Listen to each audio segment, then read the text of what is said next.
Hi, I am getting ready to go out. My hair is still in a towel, and I almost had a mishap. So I thought that I would do a video and give a little warning.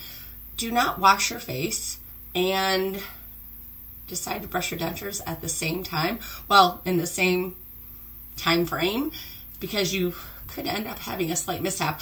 I had my face wash out and my denture paste, and I almost brushed my dentures with this. So just don't do those two things at the same time. Wash your face at one point, put your face wash up, and then brush your dentures, because otherwise you could end up brushing your dentures with your face wash. So that is my public service announcement. Be careful. You have to be very, very careful. I've also seen people that have almost brushed their dentures with their adhesive, with bunches of different creams and whatever that's in their bathroom. So make sure that you keep those things separate. I'm going to go ahead and go. I'll talk to you later. Bye.